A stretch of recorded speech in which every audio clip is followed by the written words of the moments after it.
Hi, everyone. Ashley Mailloux, Scott Shapiro here, looking at the Saturday race of the day for November 8th. We'll go out to Louisville. There's a pair of stakes races on the card, and we will focus on the graded stakes, that being the nightcap, race 11, the grade 3 River City, mile and an eighth on the turf. And I thought both stakes races were really competitive, but the turf race, Scott, feels like it's not only competitive, but it's a little challenging from a pace standpoint. There's a lot of speed in this race. There is, and it's most of it's drawn next to each other, although there's kind of two next to each other speeds. But this is an intriguing race. I really enjoy turf races with full fields when we know there should be at least speed. Whether it plays out that way always remains to be seen. But fun race, competitive way to end the card in Louisville on Saturday. And I think the morning line really reflects that, with the favorite being 7-2 in this group. That's going to be the number 6, Chasing the Crown. So we'll take a look at the time form, U.S. pace projection here in terms of how this could shape up early. And there you go, a fast pace with a couple of horses in the mix. And it'll really be interesting, in my opinion, to see how this plays out, because I don't know if I totally agree with this. Do you, Scott? I think Epic Ride has to go because it hasn't worked when he hasn't. And then Quattro Cento always seems to go. From there, we'll see how it goes. What do you not agree with? Maybe Wolfie? I think Wolfie, I don't know if he's naturally as quick as the others, but I think he's going to have to go a little bit more. At least I would that's agree. what we've seen in recent times. So that's probably my biggest disagreement. And I think the wild card to this a little bit is Encino, because prior to last out, which we'll talk about that race a little bit more, we thought of him as a front end horse, but he had to overcome some things last out, and maybe they'll think differently with so much speed signed on. But just note in here, we've talked about the morning line favorite is the 6, Chasing the Crown. He also has the LP flag, the late pace flag, attached to him. We will dive right into it, though, with this big field. Scott, with the number 1, Mount Rundle, a horse that recent form is quite good. It's not that recent, though. You're going back to May and June, but it does seem like the two efforts at Churchill, they've been strong. Seems to like the course, but probably needs a little bit of a buyer boost. Definitely has questions whether he's fast enough, but I think of all the horses that will benefit from the pace, he's definitely on the top of the list given the inside draw and his running style. You add to the fact the affinity for the course. I don't think the mile and an eighth distance will be an issue. So whether he's ready off the bench, his published works are a little gappy, if you will. And if he's good enough, those are the major questions. But from a trip perspective, and should be a good price. You seem to have the morning lines. Let me see if I can find those as well. But I assume he's going to be a pretty good price off the layout for this barn. The number 2 in here, Epic Ride. This one for John Ennis is actually cross-entered in a spot the day before on Friday at Churchill. But if he goes to this race, you talked about it in the pace projection. He really has to go. Maybe there's some question marks about the mile and an eighth, but when you go down the page, the one time he tried a mile and an eighth, 3rd place finisher in the Bluegrass. Yeah, I just think Epic Ride last time he didn't get out of the gate well. That field, it is tougher than what he faces today, but Rhetorical and Program Trading didn't make a very strong account of themselves out west, for whatever you want to take it at its worth. And I just think Epic Ride got a little bit fortunate in that Mint Millions, I think Invitational it was called, when Goliad, who looked like the clear speed, didn't go, and he made an easy lead. So I respect him, but I'm 8-1. I would want a little more than that given the likely race shape. The number 3, Quattro Cento, also cross-entered in that spot Thursday at Churchill Race 4, which is a pretty salty allowance optional claiming event. That's at the mile, though. If they choose to do this, they'll have to go a mile and an eighth. He's gone the distance before. Just am not sure necessarily if they want to send him a mile and an eighth here. I actually would see him probably opting for the other spot. Yeah, I would think so as well. He's been extremely well managed. You see his 3 most recent wins. He's been odds on in all of those turf races. So Fausto Gutierrez has found some good spots, but he's a little dressed up because of it on a quick look. And I just don't see in this spot how he can make things work with the race shape and his lack of ability to probably get the distance. The 4, Encino, ended up winning the Presque Isle Downs mile, but maybe not in the way that we thought he would. He actually didn't break very well, and he had to kind of work for it in the stretch, but I actually probably feel like he gained a lot out of that. I know the figure probably doesn't catch people's eyes, especially against this group being in 87, but they didn't go all that fast, Scott. So I think that's actually a pretty good race for him all in all. Yeah, when they go that slow up front, he came home very fast. and maybe it opened up a new way for him to like come, approach races, because the way he used to is probably not going to work in this race. You get Irad, and at first and second look, I think he's an all-weather horse more. That's probably going to be stronger second off the layoff at Turfway Park, but he obviously fits well with this group. So if he can work out a trip, probably we'll be in with a shot when they turn for home at the very least.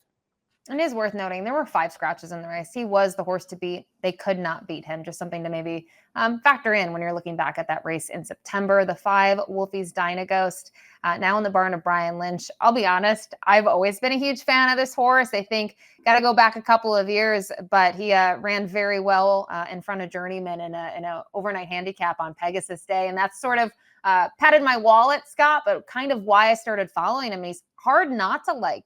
Look at his resume. He's very impressive. He's 20 for 30 in the money. He's made $1 million. He's made it the hard way. Do have some question marks, though, in terms of the trip that he's going to get. And then this is a pretty tough grade 3.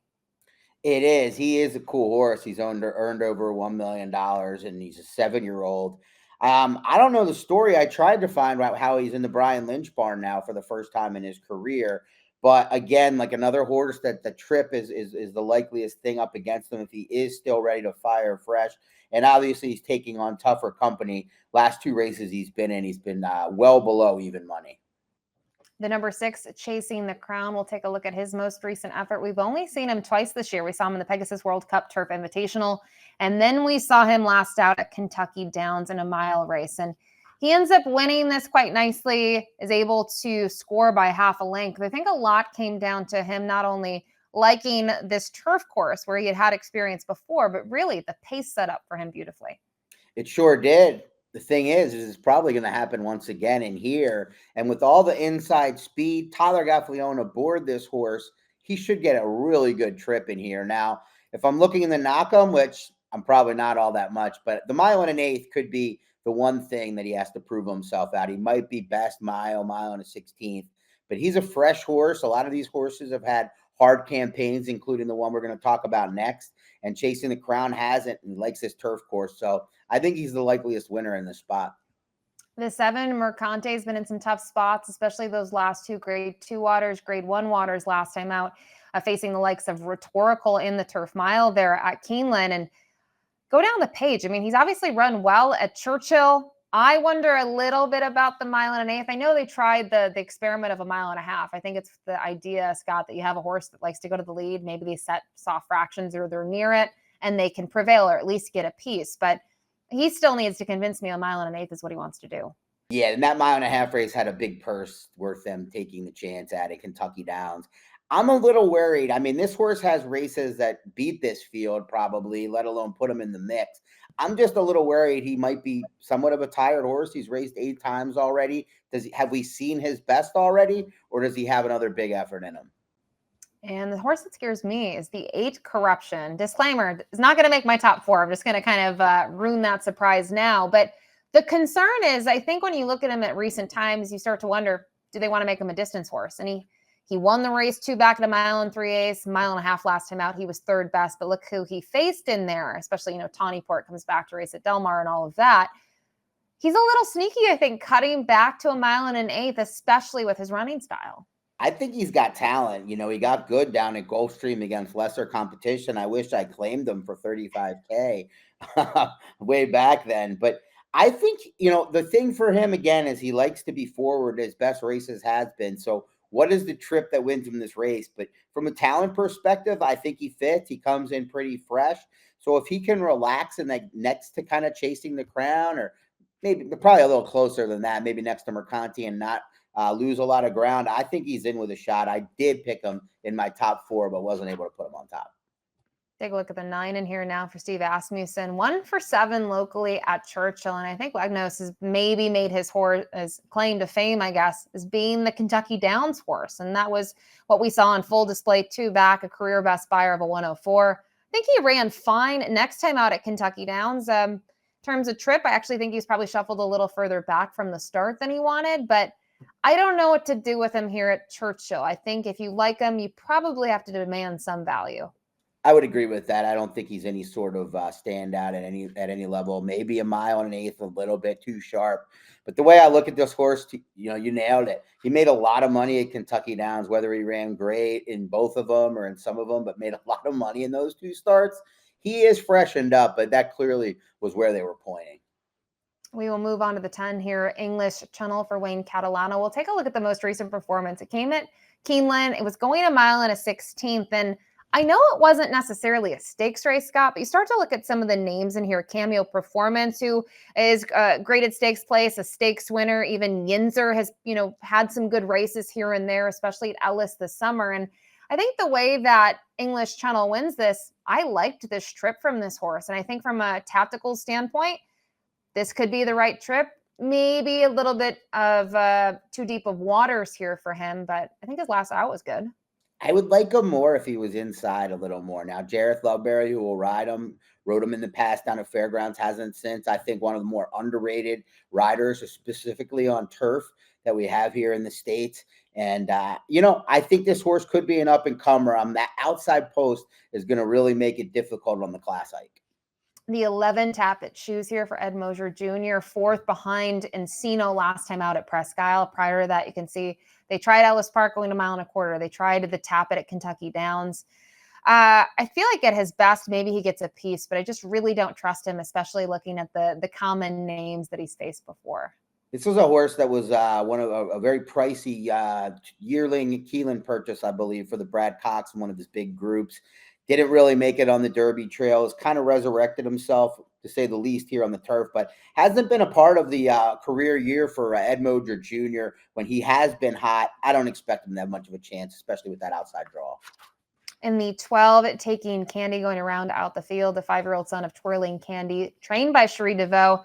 Looks like he's gone to the sidelines after his last two, and I don't know what your thoughts on him are. I actually liked the effort too back in the Wise Down. They pretty much crawled early on to go a mile and a 16th and go 50-1 to the half. Not necessarily going to set up for him, but he's another one. Maybe there's some upside too. Maybe a price underneath. He's always struggled to put races together, Look, and Cherie has managed him correctly. He's kind of been a poor bet for the most part, although early on in his career, he beat me a couple of times. Another one that I just worry about the post. What is the trip going to be like? His ideal trip is kind of in that second tier. It almost feels like 3 or 4 wide is where he might end up in that first turn. So don't forget, the Grade 3 River City Stakes is the race of the day for Saturday. Free pass performances on the DRF website. You can subscribe to our YouTube channel. There's been a lot of great content out there, Scott. I know you've been involved in a lot of previews. Gino Picola with his podcast there, Off the Track, and some actually recaps of recent races, especially Breeders' Cup. A lot to kind of look back on and to digest in hindsight now. But we will take a look at our top picks here for this Grade 3 event. And okay, we're in different directions underneath, but one thing is for sure, we both love the 6 here, Chasing the Crown. He's just the best finisher. He draws inside the other finishers, which is another advantage. Tyler Gaffleone, this is a turf course he knows well, and the horse knows well. So I just think he's the one to beat. But my gambling piece, especially at 30-1, I'm going to try to get Mount Rundle. I pick for third into the number. I also like Corruption in there. But you're different than me underneath a little bit. Yeah, you mentioned Mount Rundle, going to get a good price there in the exotics, even if that one can get a piece. For me, do go to the 6 on top. The 7 Mercante, I just think has been in some really tough waters. I wonder if the class relief is good enough for at least him to stick around for the share. And then Encino, don't know what to do with him. I thought he was the horse to beat at Presque Isle. He did it in a way that I didn't think he could do. But he will need a little bit of a boost against this group, especially some of these more seasoned veterans. So 6-8-1-5 for Scott, 6-7-4-5 for me. Let us know who you like in the comments in this Grade 3 event at Churchill on Saturday. Good luck.